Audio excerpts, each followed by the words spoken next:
Matthew 17 verse 2, the Bible said that Jesus was praying.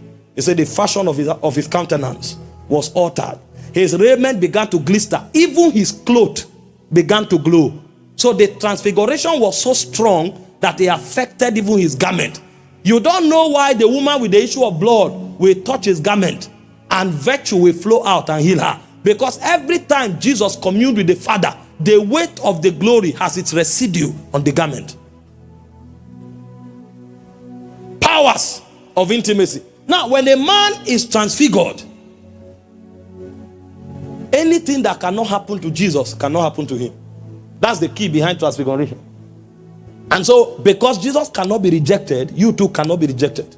Because Jesus cannot be overwhelmed, you too cannot be overwhelmed. Because Jesus cannot be defeated, you too. So suddenly you now discover that even unconsciously, you start having experiences that are divine and celestial. Not even the ones you are exerting your faith for, but because you have been transfigured to a level, so the glory moves with you everywhere you go to. That's the power and the excellency of intimacy.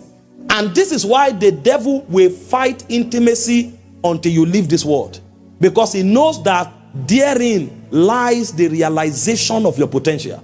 You who thinks you are weak and helpless, allow yourself to be transfigured a little. You will be shocked the kind of life that you should command. The reason you are helpless is because God is not much in expression in your life.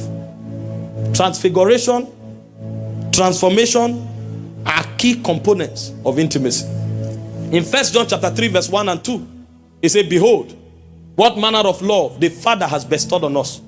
He said, it does not yet appear what we shall be like. He said, but when we shall see him, he said, we shall be like him. So the moment you begin to have intimacy with God, you begin to migrate and metamorphose into the God kind. And when you operate in the God kind, only what is allowed to happen to God can happen to you. The reason most men cannot fail is not necessarily because they are the best strategists. It's because they have become too much like God for failure to be tolerated in their realm. So even if they got the strategy wrong, the power of creation is resident with them. Things will still work the way it should work because of the level of transfiguration.